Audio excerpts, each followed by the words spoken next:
It's loading. There we go. Welcome everyone to this week's live Force Friday. We have an exciting session for you guys again.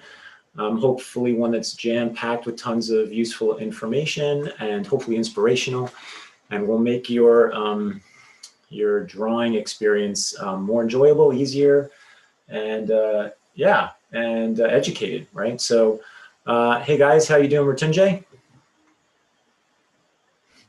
I'm doing good. How are you? Hi, I'm guys. doing well.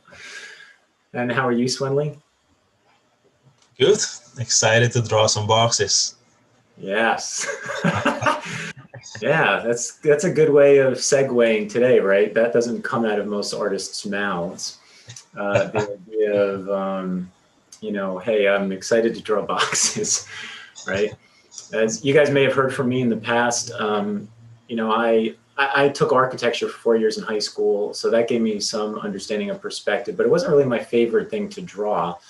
And even as I got into college, I was still struggling with it until I just realized, like, I have to figure this out, and I had to figure out my own system. And I'm going to be sharing a lot of that with you today, like at least where we currently are, even on drawingforest.com and what we teach the mentored students there. So we're going to talk quite a bit about that. What I want to share with you before we get started today that's super important is we're going into February and we're going to try something new this year. We're going to push into Force February, right? So what does Force February mean?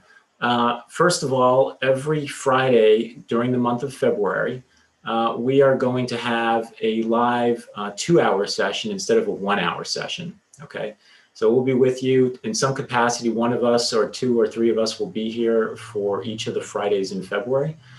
So that's super exciting. You'll have more time to hang out with us. We have more time to share our drawing tips with you. The second thing I want to bring up is every week within February, on our Instagram accounts, on all 3 of our Instagram accounts, we're going to share the same contest on Monday morning, okay? So you can connect to all 3 of us or one of us, but there will be a contest there on Instagram. There'll be a hashtag to where you can put your images for the contest. And then every Friday, so Monday, the contest will go out. Every Friday, we are going to announce the winner here on YouTube, okay? So track us, you'll see in the descriptions here on our YouTube channel are all of our Instagram accounts, so you can link to any one of those from there. Monday, you will find the contest. You're going to submit all of your submissions through the hashtag for that contest. And on that Friday, right here in these Force live Friday sessions, we will announce the winner. So there will be one winner every week with a prize, okay? So we're very, very excited. All 3 of us have been like planning this out and trying to hammer it out this past week, and we're really stoked about sharing it with you. So it should be a really awesome month. And like I said, we're going to spend more time with you every Friday, okay? I think that is everything on that front. Yep. February is also the month of my birthday, so February is always, to me, is the best month of the year. And so like I said, let's celebrate it, right, with as much force as we possibly can. Okay, let's get to our screen here and start talking about what we're going to discuss today, right? So let me just get myself so I can see the chat. Say hello to you guys. Okay. So today we're talking about perspective, right? And the figure in perspective. And as I said, I feel you guys in that over all my years of teaching, I think usually the biggest pain point, unfortunately, is getting through perspective. It's super, super important to understand perspective with figure drawing. When we just started Force Fridays way back, if you haven't seen this already, we put the kill on 1 point, right? And tried to show you like, hey, 1 point is not really that useful. It's extremely, extremely limited. And we went over in detail as to why it's limited. Okay. So if you haven't seen that, go check that out. That's a great support to this video. Okay. And a great companion to it. Today, what I want to try and share with you is some of the stuff, like I said, we're teaching on drawingforest.com, and how to understand perspective relative to the human figure, right? It's pretty challenging. It's one thing to learn perspective and draw a house, as I was saying with architecture, or draw a car or an inanimate object, but the human body is way more complicated, right? So how do we deal with that? And that's what I'm going to try and share with you. So I'm going to take my time here trying to give you the education part of it on the front end, and then Swenley's going to come after me, and then Mrityunjay, and they're going to basically exhibit to you exactly how this all happens with their own references today, okay? All right, so let's get to it. All right, so here we have Marie, all right? One of our models at drawingforce.com. And it's like, well, how does perspective work here, right? I want to be able to look at any model and understand that I can get this model into a box, right? So imagine she's like a sculpture, basically, right? And I want to know how to be able to box the sculpture. Ironically, and I didn't do this on purpose. Well, sure I did. No, I didn't. But what I did do here is I shot these models in the corner of this studio, and there's a lot of perspective around them that really shows you what the setup is.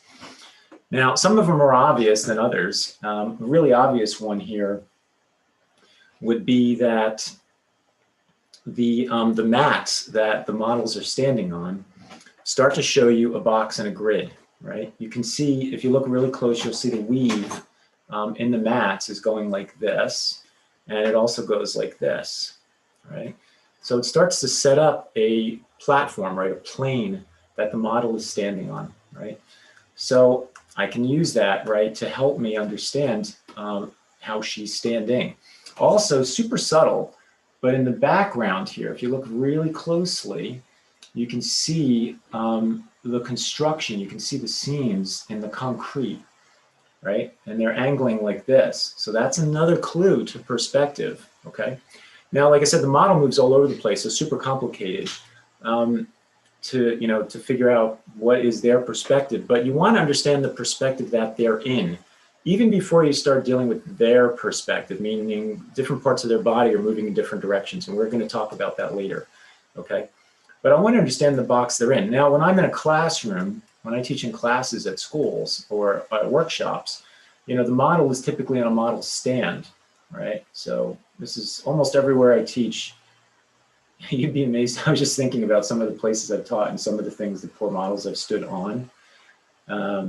But, I remember teaching in New York at Nickelodeon, and the model was standing nude on like the big corporate meeting table that like all the heads of the studio would have their meetings in, which always cracked me up because we were in this big fancy corporate meeting hall, and I had the model standing on top of this table. And that meant most of the poses, right, that would come out of that Nickelodeon class were like worm's eye view shots of the models, right? Because we were all down sitting as if we were having a meeting, and then the model was like posing on the table, right?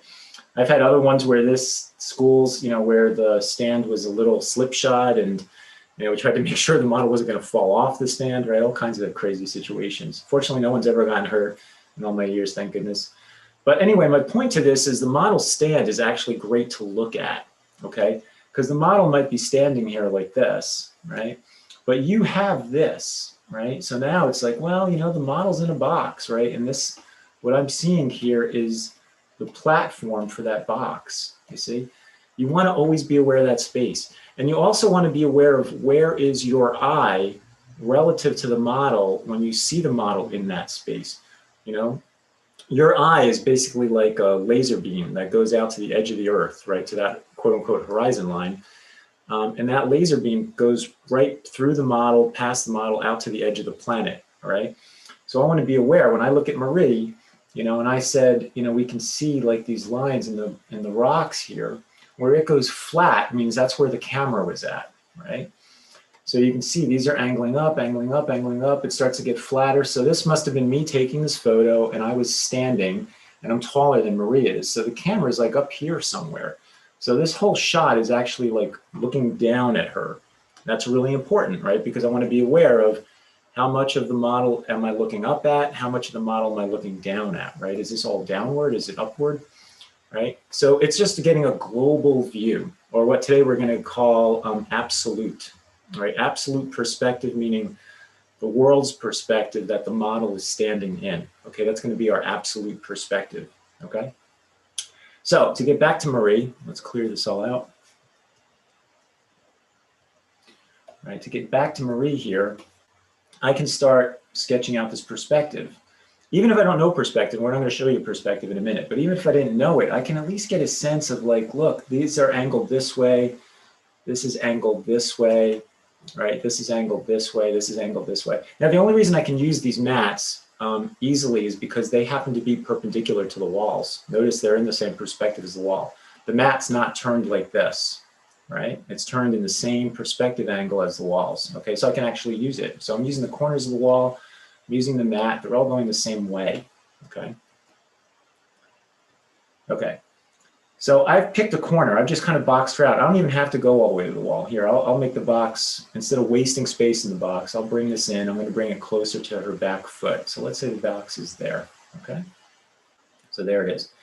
Now I can come up. I want to watch this line.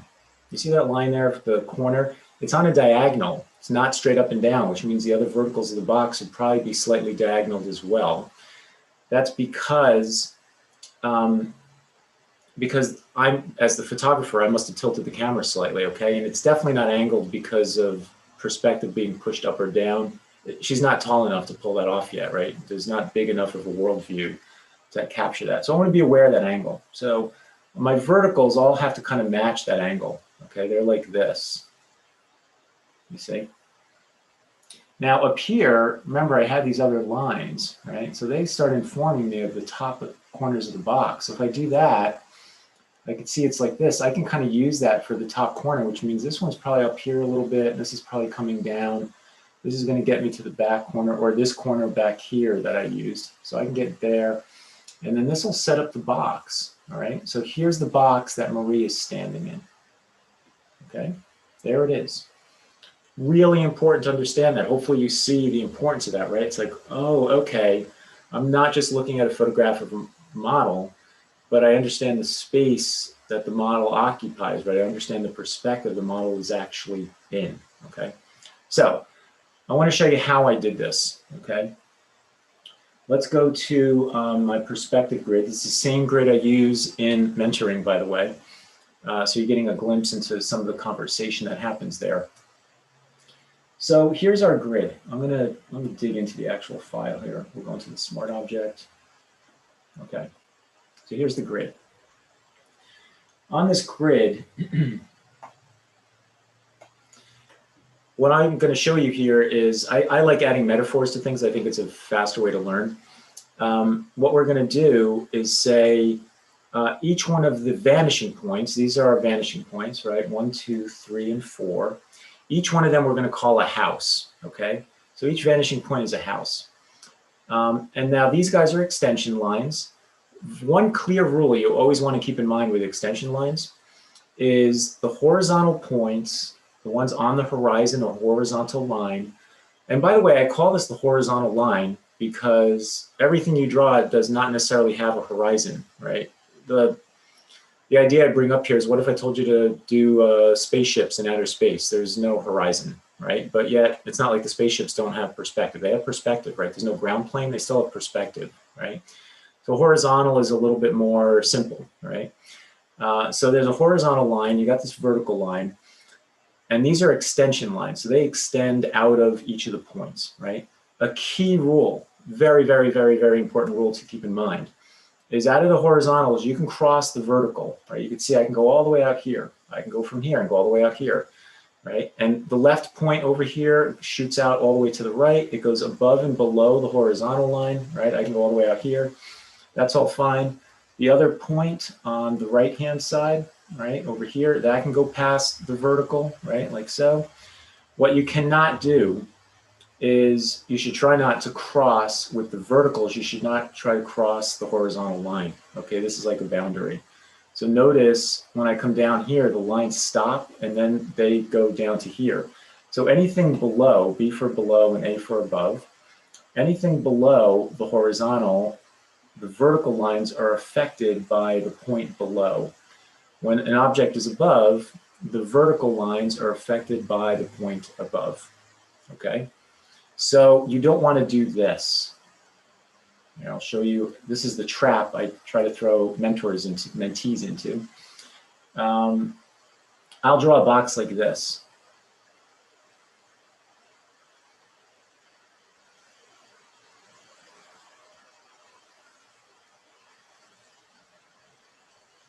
Okay. What's wrong with this box? Right? The problem with this box is the vertical lines. I created the vertical lines with the point below, which means I broke the rule. Okay, so this doesn't work, right? This box kind of looks correct, but it's not, all right? It's above the horizon or horizontal, which by the way is my eye as well. You can think of it as your eyeball. I'm looking up. If I'm looking up and I can see the bottom of the box, then it should not be pinching downward. It's above me, which means it has to vanish upward, okay? So these lines need to go this way, and they need to make their way up to the top point, you see, like so. All right, so that's a good box now, the black one. Which kind of leads me, I talked about the eyeball there really quick. The reason I teach 4-point perspective is because to me it's the one that makes the most sense relative to the human eye and how we see. Okay, so if I put a giant circle on this, right, this is my eyeball with my pupil here. Things get smaller as it goes out to my peripheral vision, and they get bigger as it gets closer to the center of my eye. And that's because in the side view of your eye, right, it's round, so stuff in the middle is closest, right, and it bounces off on all these diagonals because of the curvature of your eye, and that's what pushes things away and makes it smaller, okay? So you want to be aware of that arcing. It's like when you look, you know, you take a photo with a fisheye camera, or you look through a peephole in a door, right? It's got that fisheye lens effect. It's also like when you're in a car and you look at like the side view mirror, right? And it says like things are closer than they actually are. That's because it's a warped mirror, okay? So be aware of those things. So here's what I want, here's the thing I want to share with you. With the perspective, very quickly, I call these homes. So I usually do the red house, the green house, the blue house, and the pink house. And what you want to be aware of is every box that you draw is put together by these houses, okay? So I'm going to draw a box really quick here. Here's another one. Let's draw a few that are very different from one another.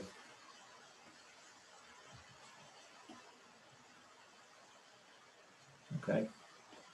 So there's two boxes. Let's do one more down here. I'll draw a really big, like, flat box. Whoops. Like that. It's like a mattress. Right? So there's this box. So if we think of this as homes, when you take a box, you can kind of dissect it into families. So the lines on the inside of the box are called cross contours, or turning edges. I should say cross contours go like this and also turn.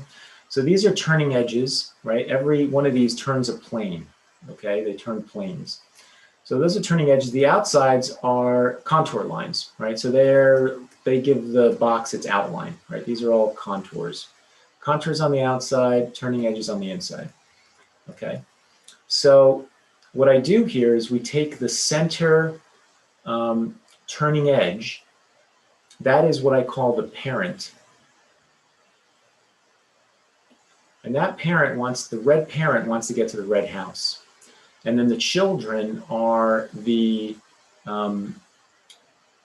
contour lines, right? So this child wants to make its way down, this child wants to make its way down, and they converge, right? They converge to the house, you see? So the same thing happens for each one of these. This is the green parent, green child, they all want to converge on the greenhouse, and then we have the blue parent all the way over here, blue child, and they will converge on this point, okay? So that's the system, right? The first step is understand the system, okay? How it works. You cannot throw a box in here and not use the grid, okay? You're breaking the rules, right? That's the thing with perspective, it has very specific rules, okay? While I'm doing this, Swanli Matunjay, again, if there's any questions from the chat, just throw them out there. Yep. So now, thank you. So now I've got Marie, right? We had Marie in here, and we said my eye line was pretty high up, right? So remember we had this here. Hold on, let me get the menu back there. So here we were with Marie. Okay. And my eye line was pretty high up. So where would she fit in this grid, right? That means this is my eye line, that horizontal. So the box that Marie's in, she goes like this, and I'm barely gonna really warp this because it's not really mostly on the top. The box is mostly on the bottom, okay? It's like this. I'm gonna go like this. I'm gonna come down and say, there's the box that Marie is standing in, you see? So when I draw Marie and I drew that box, I already have an understanding of the grid. I showed you guys clues in the photograph to help me see the box that Marie is in, right? And there it is. And then I want to be aware, you know, like, hey, there's a model, you know, standing, and they're standing in this kind of grid, right? This is not a forceful drawing. This is just a little thumbnail, right? But there's the model, you see?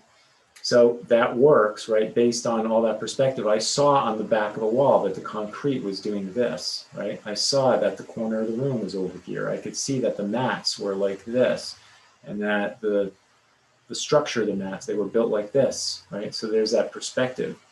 So you want to be able to see perspective out in the world, see it in the models, and understand how it fits relative to the grid, okay? Okay, so now here's where things get really interesting. Okay, first step is just understand perspective. And I recommend these in these steps, by the way. Understand perspective, understand the grid. See if you can bring the grid over to the model just to put the model in a box. It's not even the structure of the model yet. It's, can I just get a model in that box relative to how the grid works, okay? Okay, next step. Now we look at Marie. And if I start looking at Marie's body, right, her body is in that big box, but every part of her body is also a box, right? And we want it to be a forceful box. So, and a quick note, this is a non-forceful box. This is a forceful box. What's the difference? Pretty straightforward, right? This one has force affecting it. It's a bending box. This is not a bending box. So this box is not forceful, right? Not forceful. This one has force in it. Okay, so this is important because when you start learning construction on the figures, you don't want to take all the work you've done in learning force and then kill them, right? All of a sudden just stiffen them up because you're doing these rigid boxes and tubes on the body, right? You want to make sure things bend, that force is affecting the structure, okay? So keep that in mind. So we get to Marie here, and I start drawing the construction, right? And I'm like, well, she's bending this way. I would say the box is something like this. Here's the center line, right? You see a rib cage here, right? It's like this. It opens up like this. So now I have this box. Well, guess what?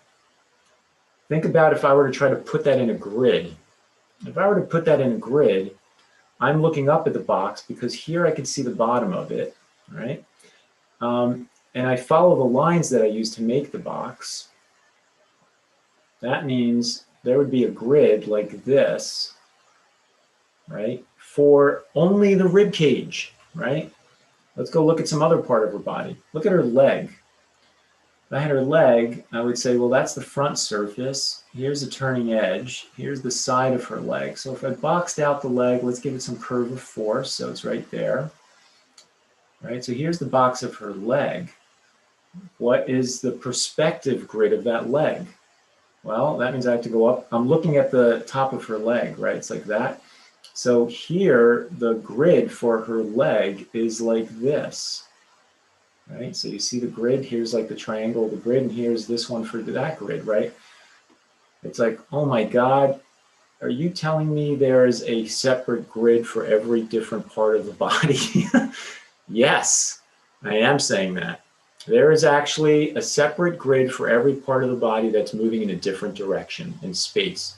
She's in the big box, right? The one that is our absolute.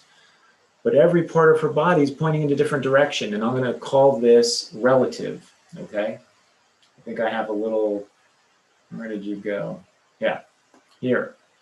So what we're getting at here today is there's absolute perspective, that's our global world view perspective, and then there's relative. Relative perspective is the perspective of each part of the body moving in the space of the absolute, okay?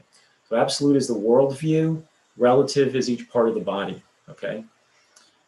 I've taught in classes where I've had people from 3D, like this kind of explodes their brain because you know, in 3D you can take a box and then just rotate the box. But that box typically starts in its absolute space and you rotate it. If you rotate it, you're in that grid, but you're not really, that box is not affected by that grid anymore. You know, all of a sudden it's like click, it's out, it's now following its own grid because you're turning it, right? It's not in that 4-point that I showed you, right? So imagine if I went back to the grid and I just drew a box, right? You know, here's a box. Well, that doesn't work with this grid, you see? Now I can move that box. I can take that box, believe it or not. I can say, you know what? If I had that box, can I fit it somewhere? You bet I can. I can look at the vertical lines of it and I can start moving it around, say it's about there, and then I look at the horizontals and I try to get those angles to match up, you see? So I start moving this around. I'm like, it's right around here somewhere. I probably have to scale it down a little bit, but I can start getting it to fit in the grid. But that's not where I drew it, right? I drew it all the way, whoops. I drew it all the way up here. So it doesn't fit in the grid there, yet it's still a box. It's got perspective, but it doesn't fit in the absolute grid, okay? So that's what I want you to be aware of, right? There's two things going on. There's the absolute and there is the relative. Now, what we do at the website and in the mentoring and premium, right? What we do there is after you learn the perspective grid, right? After you do all this work, you have to go and learn how to start drawing freehand boxes, basically, right? Because how can you not, right? Like you have to learn how to draw a box and be able to draw it freehand. So the way we do that is what I showed you here, right? We talked about families. So when you draw a freehand box, let's say I draw a box like this. Here, let me get rid of the grid so it doesn't confuse us now, right? So here's a box. And it's freehand, right? I drew this out of my head. If I want to start seeing if the box is broken or not, I can test it because I know the grid and how it works and its families, right? So let's say, ignore those dots right now. I could say, well, I've got the blue one going to a point up there somewhere. That's the parent. This is a child. This is a child. I can pinch these even if I want to. I can keep them parallel, which means the point's very far away. Or I can even pinch it. I can say, you know what, I want to pinch there. I want to pinch closer to the parent. And that starts to bring in the perspective, right? All of a sudden it starts to work. It's like, well, this parent goes that way, this child is this way, this child is this way, right? And then I have red. Let's say, you know, here's the red parent, it's going that way. I've got this child, I got this child. And you can see they're all making their way there. So I can start learning how to draw boxes from imagination because I understand the grid, right? And I'm testing the waters here to see how much I understand it, right? So when I teach this at the site, I talk about a couple of tricks to drawing freehand boxes. One is the idea of family. Two is to understand the different axes that the box is on. It's on 3 axes here, so you almost can imagine a pole sticking out of each axis. And try and turn that box per axis, right? So this one would turn this way, this one would turn this way, this one would turn this way, and go through those rotations. And last but not least, there's also a trick that I call, sometimes I call it the 90 or 180 rule. Let's call it 180, right? So you got the 180 rule. What it means is when you have a box, instead of turning it from its center axis, you can actually turn it by the corner, usually the front corner. And the way to do that is if you put a horizontal line there, this is not the horizon horizontal, just a horizontal line against this corner. Depending on what the negative space is here is what the positive space is here. So I want to match that to that. This is almost 45-45, right? So let's do one that's really obvious, right? So here's a horizontal, here's a vertical. Let's say I want very narrow negative here. You see that? That means the positive should be really narrow. This is the positive here. You see? Now I have a box that's turned and I'm turning it on that front corner, right? And for now, I can make everything else just go parallel just so I can get the box drawn in there, right? And then if I want, I can bring the family concept in and go, well, I want to pinch it. So I've got that guy, I've got that pinch. Maybe I can pinch this in a little bit, right? I've got this parent. I can bring this up maybe a little more and bring this down a little more. Now that I'm in the ballpark, right, I can manipulate it a little bit and push the pinching. I've got this guy, maybe I bring this in a little bit, and this is already close in. So there's my box, right? So you've got here's three tricks today, right, to how to get that box. So to close up before I hand it off to the other guys, I just want you to be aware of the idea that there is absolute and relative, right, as we covered today. You want to make sure your boxes have force, right? You don't kill them. And you want to be aware of the absolute and the model standing in that absolute box. And you want to be aware of the boxes or tubes that make up the human figure. We don't want to get into drawing 7 to 10 different grids for the model, right? Nobody wants to do that. I don't want to do that. That's why you got to learn how to draw the freehand box, right? And get yourself wrapped around that. I can tell you in my career as a professional, there's so many professional artists I've come across where their warm-up in the morning is to just draw primitives, meaning boxes, tubes, cones, cylinders, and spheres, and just practice like structure in the morning, right? Just to stay fresh on making sure your angles work right. Perspective is all a game of angles, folks, right? It's like just making sure one angle works right against the other angle. If it's off, all of a sudden it breaks the box, right? Here, one last thing I'm going to close off on here. I'm going to draw a bad box, okay?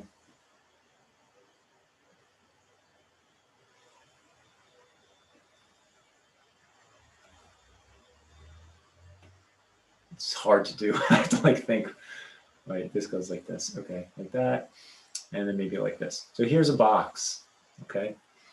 Looks like it got run over by a truck, right? So how do I fix it, right? You go back to that family thing, right? And it's like, well, maybe black is down. How do I know I go down, by the way? Why do I go down, not up? Because I can see the top. If I can see the top, the verticals need to go down, right? Remember that. That means my horizontal or my eye line is up here. I see the top, verticals need to go down, okay? So here I am, so I go down there. That means I gotta fix the two children. Children are supposed to go towards the parent. Where is this guy going, right? Arrow that way. Where is this guy going, right? They're like going totally off on their own. I think they're 18-year-olds, right? Squeeze these in. They want to go towards the parent, okay? You see, they're still dependent. I'm laughing about all this because my daughter's birthday is tomorrow. It's today, actually, today. She turns 18 actually today. We're celebrating tomorrow, but her birthday's today. So here we go, right? It's all getting down to that point. And I can do that now with each one of these colors, right? So here we go. Here is the parent going that way. So this child, right, is going to make its way towards the parent. And so is this child. You see that? I'm going that way. I'm closing in on the parent. And then last but not least, I have this parent. So I look at this line. Where is that guy going? Right? He's not going towards the parent. I need to angle towards the parent. Right? Here's the other child. He's kind of parallel. So I'm going to squeeze him in a little bit. Right? And voila, there's our box. Right? Now look at the new box. See? Voila. There it is. You see? So I went from taking a box that looked like it ran over by a truck and immediately firmed it up, right? It's all following the rules. Children are going with their parents to their respective homes. Everyone's happy, okay? So hopefully that helps you guys. What we're going to now do is Swanley's going to take this over and he's going to take on new references and you'll see the global box and he's going to talk about the absolutes and the relatives, okay? All right, I'm going to stop my share. Yep, you're getting happy birthdays from the chat. Oh, very nice. Thank you, guys. I will tell her that you wish her happy birthday. Yeah, my daughter and I are both tried to have at least one Aquarian child with me in the house. Somebody I can partner up with. All right, so pretty simple reference to start with, you know, like in this case, most of her body is like facing in the same direction. So it's good to start simple, you know, you just don't want to start with the most complex stuff. So let's just visualize the box, right? Let's see.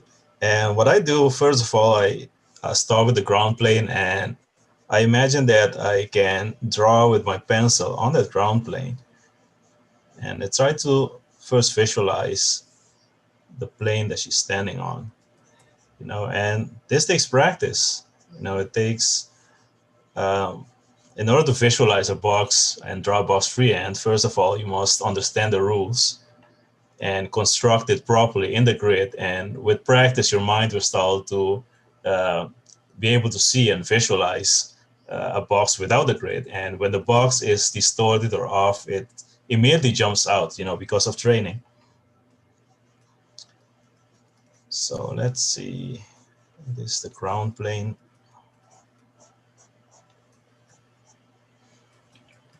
And I can, of course, pull up some verticals.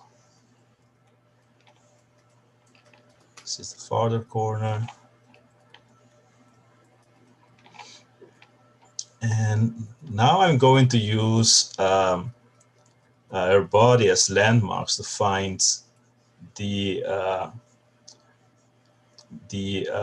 more guidelines, because really those lines they are connecting 2 points in space, basically, and giving you an angle. So because she's standing in alignment with the box, I can look at her knees, for example, and use them as anchor points, and say, okay, this guideline will be going this way. I can look at her shoulders. This is pretty straight.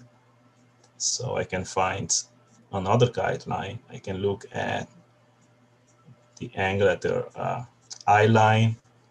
So everything is vanishing towards the same point away from us. So I can use that to help me determine the angle at the very top and make sure that I'm seeing the right lines here. So this is the front plane of the box.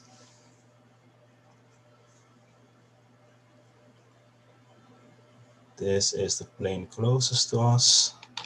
We get rid of these 2 lines so it doesn't become confusing. And I can connect the back plane of the box.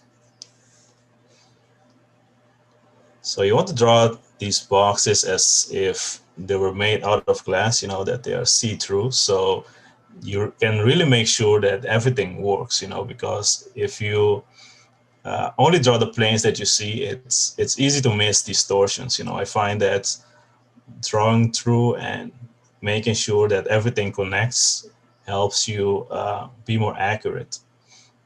Okay, so this is the box she's standing in. And when I draw figures in perspective, especially like standing figures, I visualize the box, but all I draw is actually these guidelines. Most of the time I try to like find a some sort of center line. Oops, let me draw on a new layer. I like to find like some sort of center line for the figure. Actually, can get rid of this now. And I would just start with a simple guideline like this.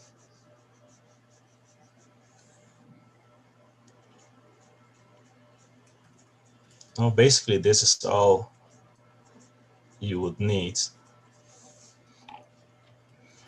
Okay, so let's go and draw the figure. So of course we start with the forces, start with,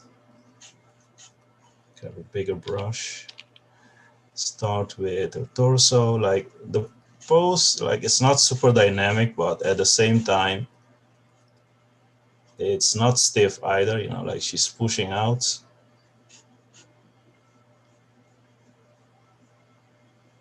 And even though I'm drawing fluidly, I am taking the angles, like as I'm drawing the top of the torso, it's fluid, it's round, but I'm thinking about the angle.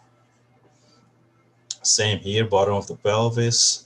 As I'm wrapping around, I'm thinking about the angle. to get a center line here. And you're gonna start relating the torso to a box by drawing its turning edge. So we have a bit of pinch going on at the back. This is the turning edge of the box. So when we have a box, let's try to simplify that here.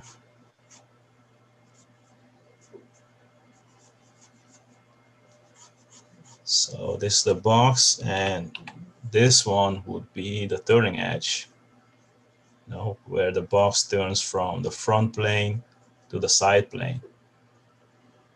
And the other ones are the outside edges, so not to be confused. So all these edges are outside edges. If we were to have a box, if we were to look down at a box, for example,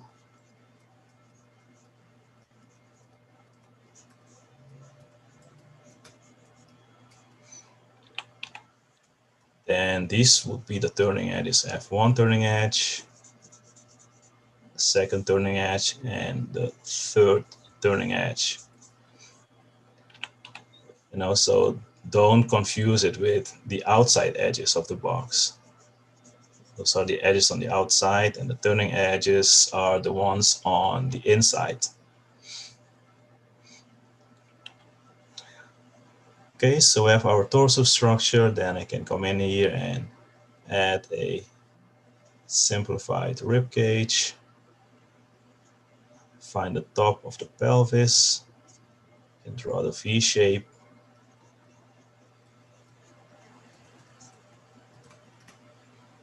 And with female, it's most of the time more of an hourglass shape. So the box, if you look at it from the front view, the box would get a bit wider at the bottom, to give us the hourglass shape. Right, you have the torso. Let's go to the legs. Let's first start with the forces. This seems to be a front to back. Let's see.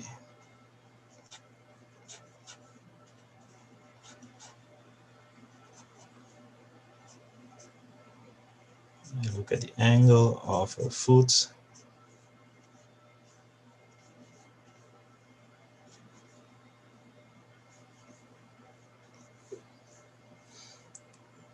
Okay, so I have the knee here. I can use the guideline to help me land the other knee in its proper place.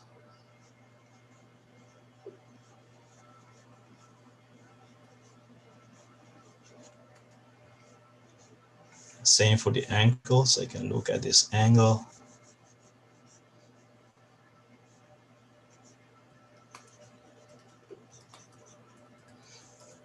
Same also for the front of her feet. I can use the angle to make sure that I'm placing that correctly in space.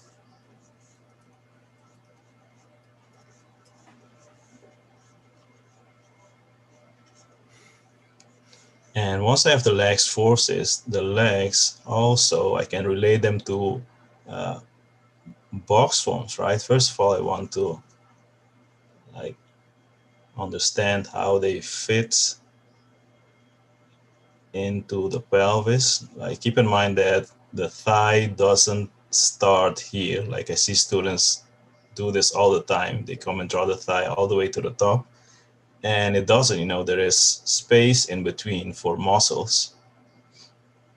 So you have to think where does the thigh insert into the pelvis?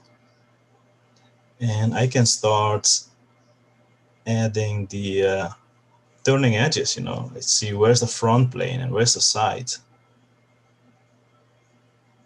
And the turning edge is following the forces of the leg. In this case, I would need to make this a bit wider.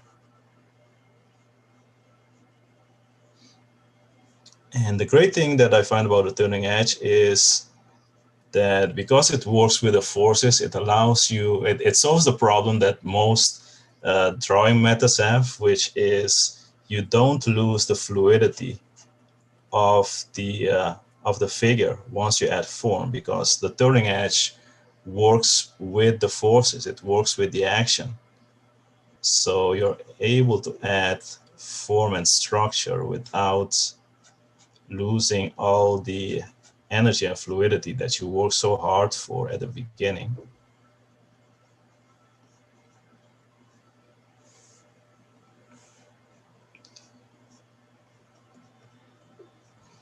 Using wrapping lines around the ankles, give you some volume. Same here, I can use a wrapping line here at the foot.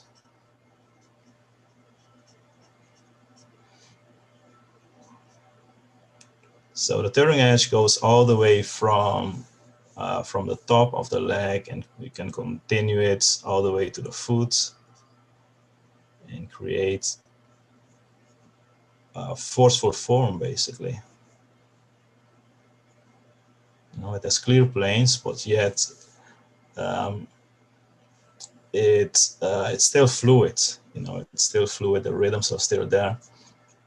So I can look at the shoulders here, at the arms.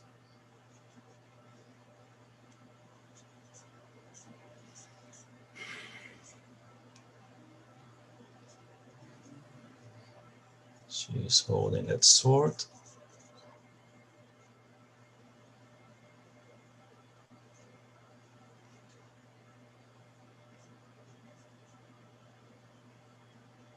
There's a lot of foreshortening going on, so we don't see much of the arm.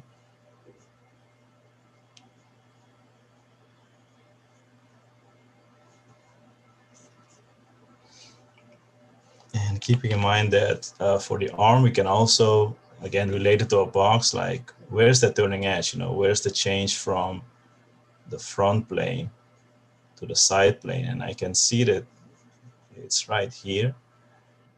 And with the forearm, we don't see it much, like it's facing us for the most part. Like here, I can see a clear front plane, and then it goes to the side plane. Same here for the forearm, we see for the most part the front plane of that arm.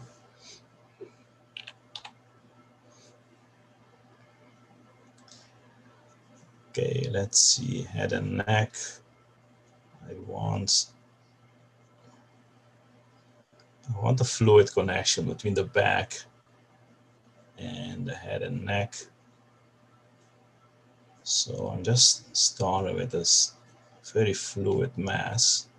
Okay, about 2 more minutes, Winley. Okay, it's fine.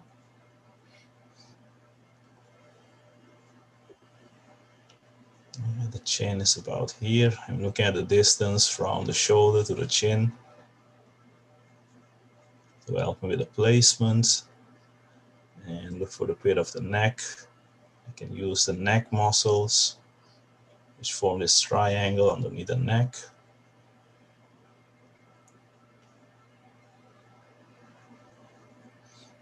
And keeping in mind that the neck has volume and it inserts into the top of the rib cage. You know, a lot of times I see students draw like the rib cage, and then they do all kind of stuff with the neck. You see the neck that emerges from the back, you know, or from the front of the rib cage. So keep in mind that the neck sits exactly on the top, structure-wise. Okay, I can see your eye line here, and same idea. I can look at the turning edge, like this is the front plane, this is the side plane of the head. You know, and this gives you a good and solid structure that you can build on. You know, when you draw heads, you don't want like a balloon with features on it. You have to keep in mind that the head has structure. So finding a turning edge and starting with a simple block form is a great way to make sure that you have a good starting point. I'm sorry, I'm laughing, but everyone's yelling that they broke 150. I only see 149 still on my side, guys. I'm waiting for it to turn over. I have 149 likes. Okay, I think my time's up, right? Yes, thank you very much, Swinley. That was awesome. Nice and clear. Great job. Yes. Now it says 148 likes. Someone took it back. Believe you. I know. I'm gonna have to believe you guys, but keep trying to push. Let's see if we can break into the 150s. Like I said, we'll definitely have a prize for you guys today. All right. For me. There we go. 152. All right. Ding, ding, ding, ding, ding. You guys did it. Yeah, 155. Awesome. Congratulations. All right, so I'll reveal a prize for the end of today. We're going to hand it over to Mrityunjay so he could finish up with his perspective lesson. Good job, guys. Let's keep it going, right? We're almost at 160. Yeah, time for the marble sculpture. Yes, that's right. If you break 200, you get a marble sculpture from Mrityunjay. All right. So this is the photograph that I choose for today, and now I'm gonna talk about take Swinley's point, to more concepts. Okay, let's some more concepts. So the first thing I want to tell you that some people are also chatting it on. So this first step is kind of force. Okay, then comes a form. So obviously you need to start simple. If you're drawing the figure, you need to learn the boxes and stuff.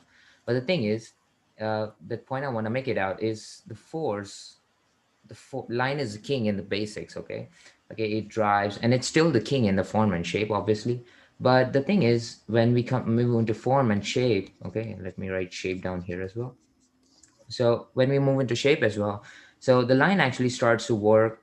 It's kind of like servant to the form and the shape. Okay, but still, like underneath all these boxes and everything, you want to remember that the line actually drives all those. Okay, you don't want to you don't want to forget that this, the force is, you don't want to forget like all the basics. Okay, so and the dynamism and the skating and everything. So the experiences that you have by learning basics, you don't want to like forget, and try to like drive those experiences into the boxes as well.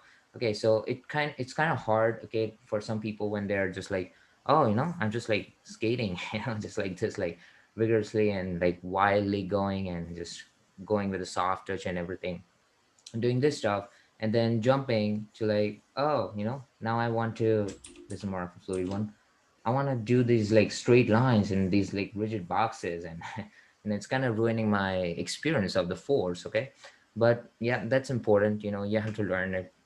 Then what you can do is when you learn that rigidity, okay, and understand the perspective in its full form, like in its full potential, then what you want to do is like bend those, like, right, and keep that force, try to keep that force alive. So it's like, oh no, this is still driving. So yeah, this is how you start. Okay, and then this is how you end, and then take this thing and try to do like sculpting and all this stuff. So that's maybe some for another live stream.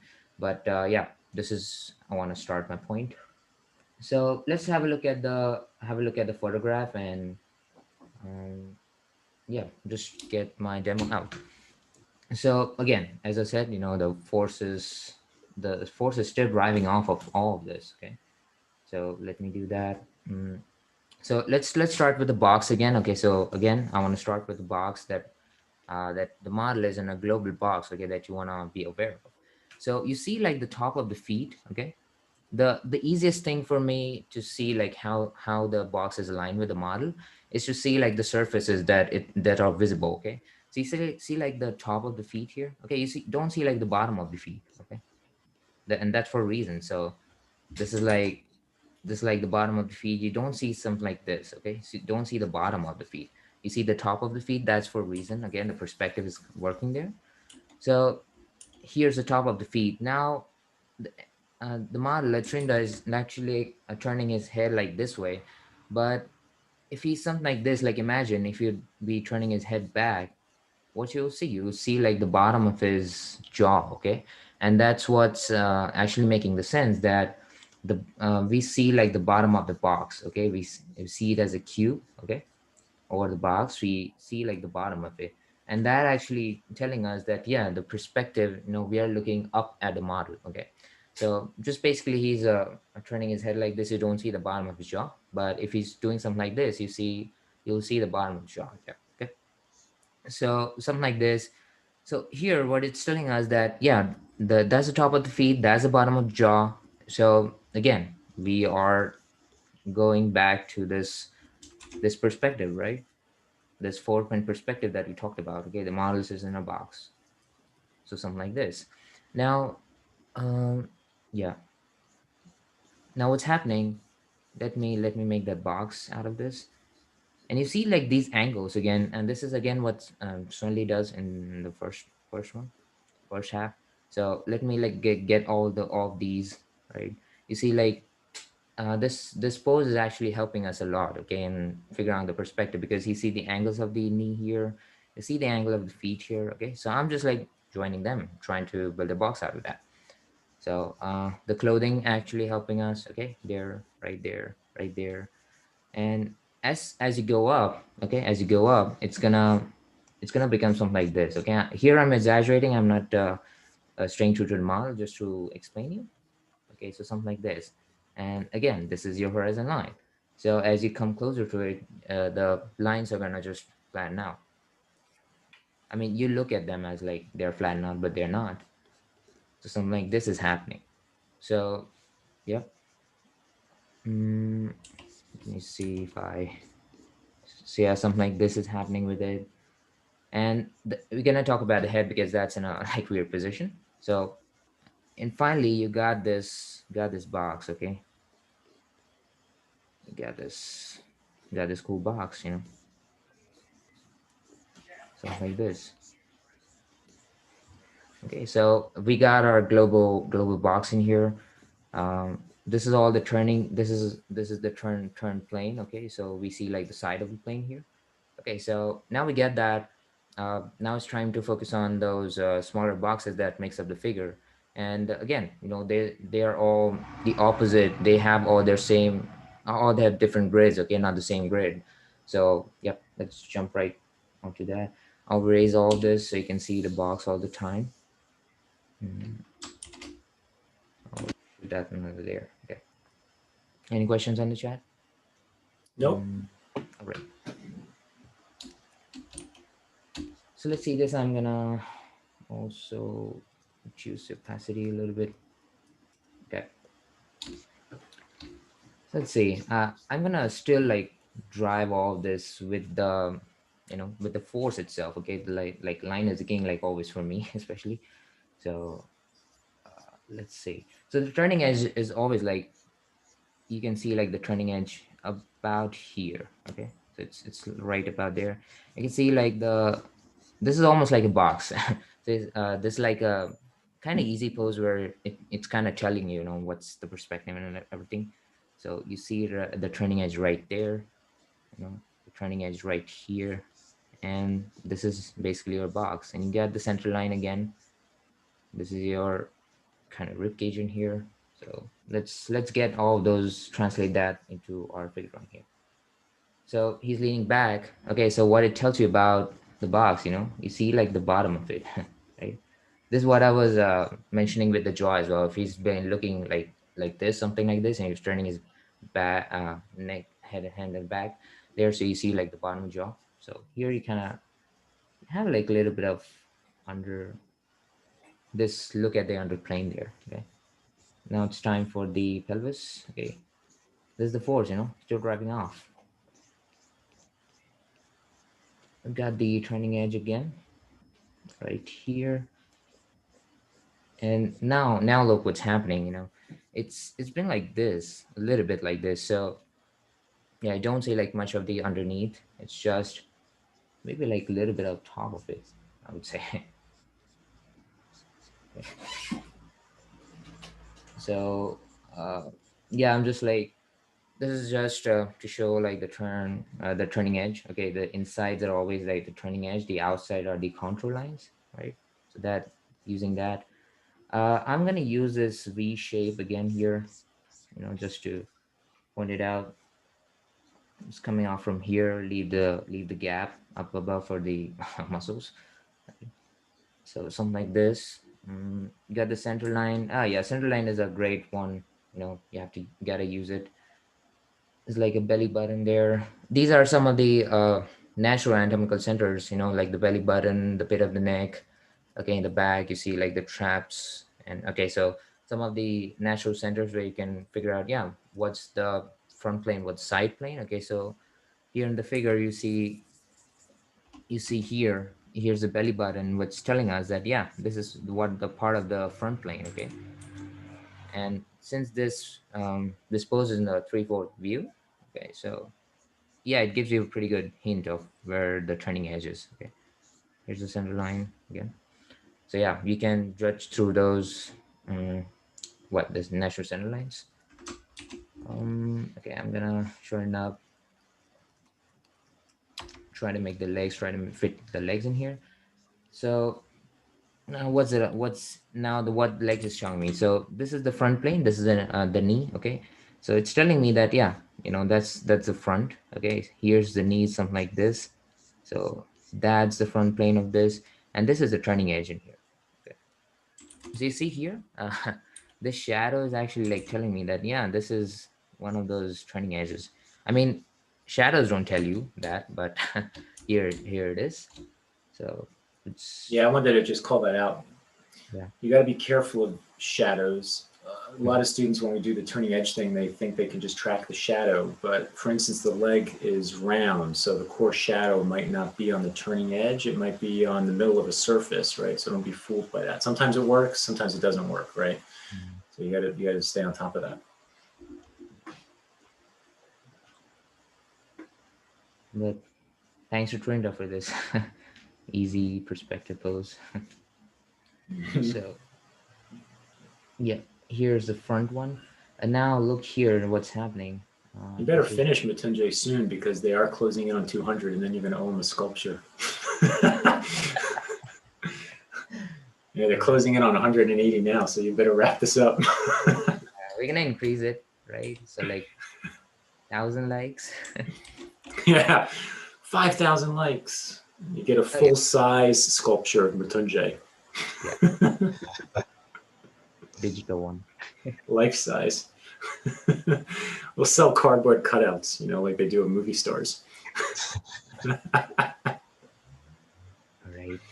So you see, like, yeah, I'm not much into the space of that really like driving today. Okay, but yeah, I'm just making like trying to get those edges in here. Don't want to make it flat. Okay, just keep remember that. Oh, so here's what I made a mistake, a big mistake. So this is telling me this. Okay, so this is going back. So yeah, stay aware of that. What I did before is something like this. I just like flattened out and in this turning shape in here. So yeah, this is a very flat one. So yeah, stay aware of that. I just made a turning. I just made a depth. I just make a depth cut in there. So something like this. And yep, and just like getting the top of the feet. So this sculpture, Matunje, now it's going to be on a necklace. It's going to be on a shirt. It's already got a whole product line. All right. So how much time you got? We're over. All right. So I think I just like want to bring in one more concept just really quick. It's Sure. it's all about like that the cross contouring, right? So it's a cross contouring. We actually like sculpt it like this, we like drive this the sculpting like after the Pizet and the Gibson studies. But cross contouring actually tells you, that you have to just like wrap your lines around and be aware of the turning edges, and that it really like helps you like build up the structure of that figures, right? So yeah, you can use those cross contouring edges, just to drive it off. So anyway, I think hmm, I think it's clear. I don't want to hold it up for more. Like, I don't want to give marble sculptures. Yeah, So, exactly. You better get out now. It's at 180. right. So All right, let's get guys. to conclusions. All right, so thank you. Some of you came in and missed the beginning today, so I'm going to just repeat what I said earlier. We're going into what we're going to describe as Force February. So we're going to be making some improvements, some additions and improvements over the month of February coming up. We're going to have a contest every week on Instagram that will be in all 3 of our Instagram accounts on Monday morning. So look out for that contest. So in the contest, there'll be a hashtag. You can submit your work to that hashtag. By Friday, we're going to pick a winner, and we will announce the winner in this YouTube channel in our Force Friday. Okay, and then we're going to do the same thing for the next 4 weeks. We're also going to have Force Fridays be 2 hours long. For each Friday, one of us or more will be here for each Force Friday for the next 4 weeks. Okay. And then congratulations again, guys. You totally blew right through 150 today. So that's awesome, which means next Friday, there will be 2 winners, right? We'll have the winner from the Instagram contest, and we'll present the winner from today's YouTube, right, challenge, with you guys getting through the 150 and, just like I said, barreling right through it. So make sure you're all here for us next week. Like I said, we've got 2 hours. We'll have 2 prize winners, right? We'll have the YouTube prize winner, and somebody from Instagram will be winning. And we'll, like I said, we'll present the prizes. And what we're going to try to do is tie in the contest with obviously what we're going to talk about in that Force Friday session. So we'll bring in the art from the winner. We'll take a look at that artwork. We'll talk about why that person won, and we'll talk about a lecture, an educational lecture that'll go along with why we picked that person, and here's what we're looking for. Okay, so very, very exciting month coming up. I'm really looking forward to you guys, getting into the contest and getting into the vibe of Force February with us, and have a great weekend. Right, we will see you guys next Friday. Take care. Thanks again, Mattesi and Swinley. I'll see you guys soon. Yes, you guys. Bye-bye. Right. Bye-bye, everyone. Take care.